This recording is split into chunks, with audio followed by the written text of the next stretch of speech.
Just 15 minutes after taking off from Tokyo City in Japan, there was a massive explosion on a Japan Airlines Boeing 747 plane flying at an altitude of 24,000 feet. The rear part of the plane was blown off by the explosion. The lives of 524 people on board the falling plane were in grave danger, like a lifeless rock plummeting from the sky.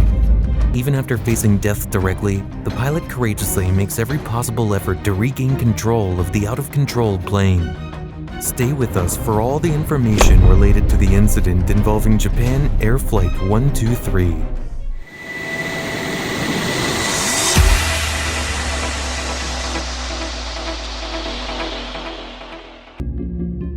This plane, registered as JA8119, was delivered to Japan Airlines in 1974 as part of the Boeing 747 series. Before the accident, the plane had completed nearly 18,000 flights and had a total flying time of 25,000 hours. Similarly, during one of its regular flights on June 2, 1978, this plane had a significant incident at Japan's Haneda Airport when its rear part collided with the runway, causing extensive damage. Due to this incident, the aft pressure bulkhead in the rear part of the plane suffered significant damage. However, after repairs, this plane resumed its regular flights once again.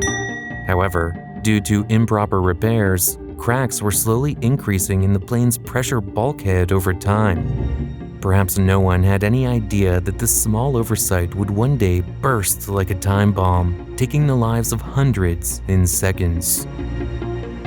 Around 7 years after this incident, the 12th of August, 1985, Tokyo City's Haneda Airport in Japan. Japan Airlines Flight 123 was preparing to fly from Tokyo to Osaka. It had 509 passengers and 15 crew members on board, one by one. The plane was fully packed because it was a holiday time in Japan due to the Obon Festival, a time for remembering ancestors. Most of the passengers on the plane were traveling to their hometowns during the holidays. In the cockpit, the 39-year-old first officer Yutaka Sasi was in charge as the captain for today's flight. After more than 6 years of flying experience, with over 4,000 hours on the Boeing 747, today's flight was like an exam for First Officer Yutaka Sasi, after which he was able to be officially promoted to the position of captain of the Boeing 747. The 49-year-old Captain Masami Takahama was on board the plane today, serving as the second pilot to keep an eye on the first officer. Captain Masami Takahama, who had been a pilot since 1966, had accumulated nearly 12,000 hours of flying experience. Both pilots had the experienced 46-year-old flight engineer Hiroshi Fukada seated behind them. With over 10,000 hours of flying experience, flight engineer Hiroshi was on his third flight with this plane today. Flight engineer Hiroshi Fukada had been working on this plane for the previous 2 flights since the morning. Around 6:05 p.m. in the evening, Flight 123 began rolling off from the departure gate. The plane slowly moves towards the runway from the taxiway. At approximately 6:12 p.m. in the evening, First Officer Yutaka Sasi takes off the plane from the runway.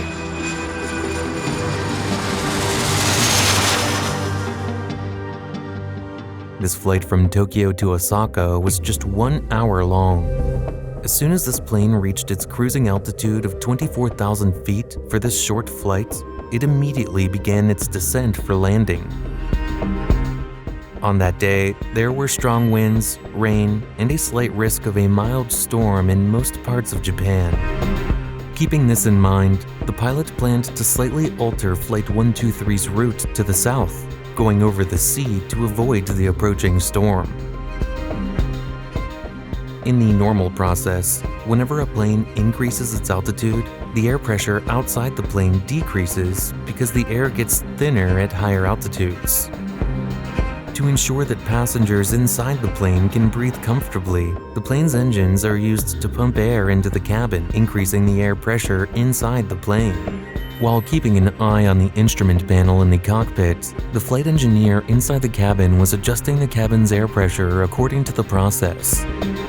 When air pressure is increased, it pushes from the inside of the plane's structure outward, and the plane's strong frame easily handles this added pressure. However, no one had any idea that due to the accident that occurred 7 years ago, the pressure bulkhead in the rear part of the plane had weakened significantly, and cracks had been gradually increasing over time. At 6:24 p.m. in the evening, just 12 minutes after takeoff, when the plane reached an altitude of 24,000 feet, a powerful explosion occurred, causing significant damage to the pressure bulkhead and a large portion of the tail, which separated from the plane.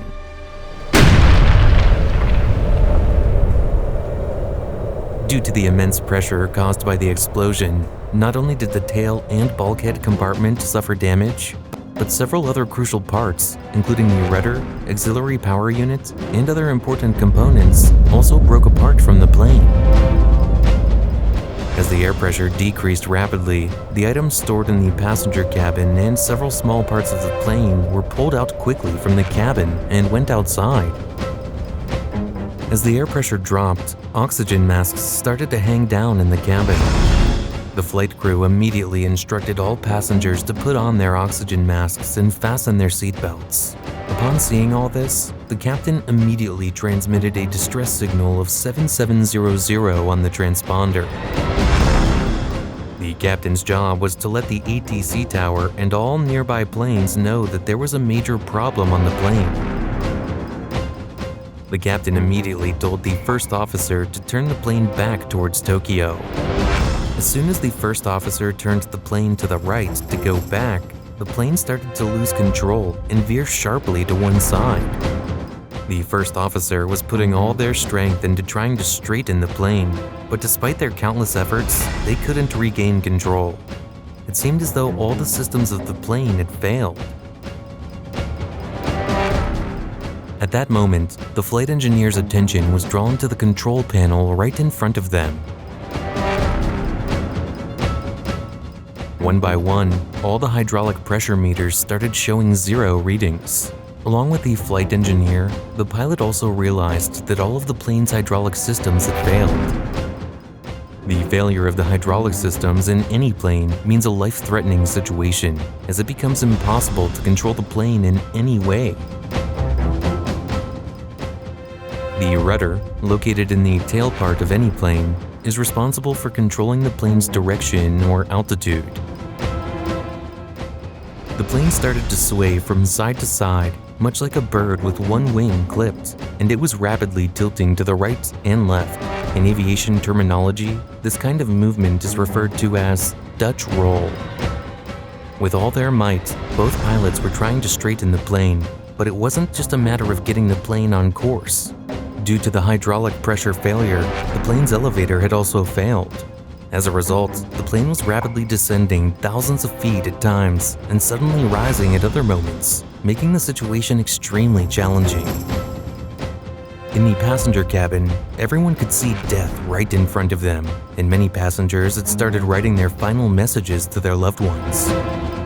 Despite the horrifying situation, the cabin crew showed great courage by assisting passengers in fastening their seatbelts and putting on oxygen masks. Even in the face of death, these brave crew members who fulfilled their duties deserve our utmost respect.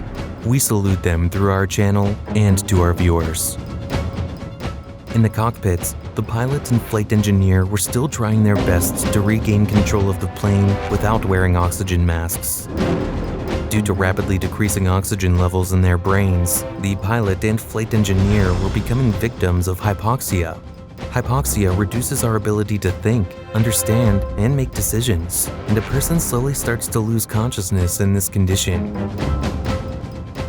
While it was difficult to control the plane's height due to the rudder being damaged, the pilot was managing the plane's ascent or descent by adjusting the engine power thrust, preventing it from going up or down too quickly.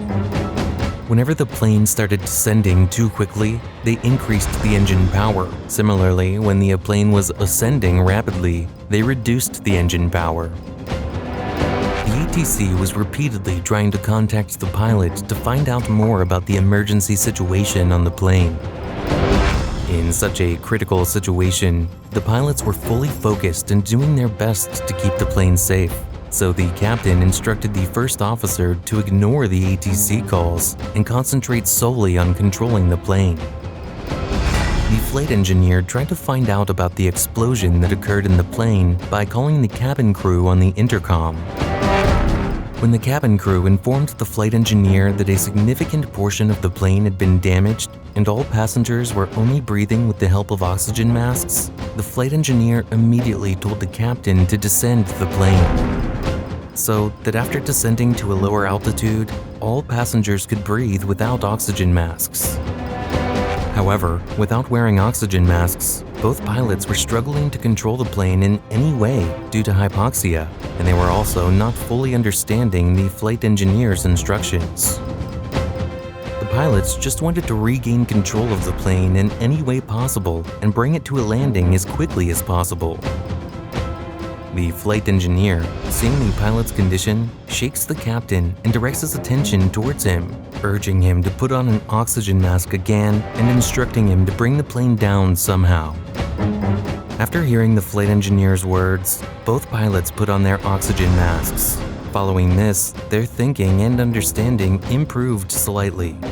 Feeling a bit relieved from the dire situation, the two pilots decide that they need to bring the plane down to an altitude of 10,000 feet somehow. This is so that all the passengers on board can breathe without the need for oxygen masks. In any plane, there is a limited supply of emergency oxygen that lasts for approximately 10 to 15 minutes. Therefore, the supply of oxygen in the masks in the passenger cabin was slowly running out, causing the passengers' conditions to deteriorate. However, the biggest challenge now in front of the pilots was how to bring the plane down without tail rudder control. If they tried to bring the plane down by shutting off engine thrust, there was a significant risk that the plane could enter a stall condition and potentially crash. That's when the flight engineer suggests that they should lower the plane's landing gear, which would create drag and help the plane descend slowly. However, due to the failure of all hydraulic systems, lowering the plane's landing gear in the normal way was impossible. Therefore, the captain used the emergency landing gear knob to lower the plane's landing gear. Usually, in most planes, if the landing gear doesn't work, the emergency landing gear knob is used to lower the landing gear, which locks into place due to gravity and its own weight. With the landing gear down, the plane starts to descend, but controlling the rolling motion of the plane becomes even more difficult due to the drag force from the landing gear. Now, the captain communicates with the ATC tower and informs them that they are bringing the plane back to Tokyo Airport. The ATC tower, noticing the captain's distressed tone, had a clear understanding that there was a significant problem on the plane. The pilots were gradually lowering the plane while controlling the engine thrust. When people in the rural outskirts of Tokyo saw an out-of-control plane flying in the sky, some of them even took photos of the plane. Although the photos were blurry due to the darkness, it was still apparent that a significant portion of the plane's rudder and tail were missing. As the plane was descending, the oxygen levels were increasing, and both passengers and pilots were gradually feeling better. During the accident, for the first time, the pilot was able to use his brain properly, but fate had something else in store. As the plane descended, the pilots began to see the tall mountains of Mount Takamagahara in front of them. Without the rudder, changing the direction of the plane was impossible. That's why the captain immediately instructed the first officer to increase the engine thrust to climb higher. And immediately, the first officer increases the engine thrust to maximum power. The plane starts to climb rapidly with its nose pointing upward at such a steep angle that it reaches 40 degrees of climb.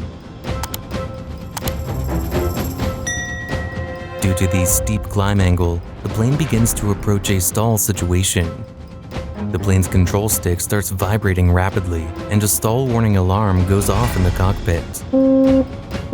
Both pilots knew that they had to do something quickly, or else all 524 people on board could be in grave danger at any moment.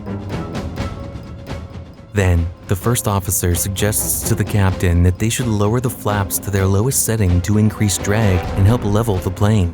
Due to the hydraulic system failure, the captain started lowering the flaps electrically with the help of the emergency APU power unit. And then, the plane gradually starts to level out. After a tense period of turbulence, it was the first time that the plane was flying level. Along with the passengers, the pilots also began to have a glimmer of hope that maybe they could now regain control of the plane. But the flaps that were helping the plane to level off soon became a problem for them. Instead of staying in one place, the flaps were continuing to extend, and the left side flap was becoming larger than the right side flap. Due to the right side flap being larger than the left side, now the left side flap started generating more tilt, causing the plane to rapidly tilt to the right. The first officer immediately increases the thrust lever to regain control of the plane. However, for some reason, they give more power to the left thrust lever. As a result, the plane now tilts completely to the right and starts descending towards the high mountains of Takamagahara. Bringing the plane under control at such a low altitude above the mountains was now beyond the pilot's ability. The plane's right wing collides with the mountain. And with a sudden jolt, the right wing, along with the attached engine, breaks away. The plane collides with another hill in front at hundreds of kilometers per hour. A fast-moving fire and smoke consume everything. The people at the ATC tower, in their helpless situation, could only watch as the plane disappeared from the radar screen. ATC repeatedly tries to contact the pilot, but there is no response. A Japanese military aircraft flying in the area contacts ATC about the rising smoke and fire near the Takamagahara Mountains about 1 minute later. This confirms that Flight 123 has indeed crashed. The accident was so devastating that the Japanese government held little hope for any survivors.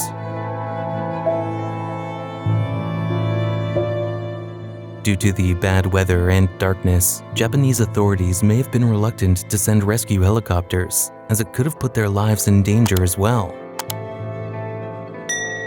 Therefore, it took approximately 12 hours after the accident for them to send their rescue teams to the crash site the next morning. They didn't expect to find anyone alive there, but when the rescue team arrived, out of the 524 people on board the plane, 4 were still alive. The 4 injured individuals were immediately taken to the hospital. If the rescue team had been sent to the crash site immediately after the accident, perhaps many other injured passengers could have been saved as well. This was one of the deadliest plane accidents in human history in terms of the number of people who lost their lives. After the accident, Boeing made significant changes to the design of its planes to prevent the tail from breaking due to increased cabin pressure. Japan Airlines also made significant changes to its maintenance processes, implementing strict regulations to ensure the proper maintenance of all its planes. Due to all these significant changes, air travel worldwide became even safer. Unfortunately, Japan Flight 123 had to pay the price for these improvements with the lives of the 520 people on board. We salute the pilots and cabin crew who bravely fulfilled their duties even in the face of adversity. And we also request all of you to pray for the peace of the souls of all those who lost their lives in this tragedy through your comments. Thank you. If you liked our video, please encourage us by clicking on the like and subscribe buttons. We are really grateful to you for your kind cooperation. Thanks a lot.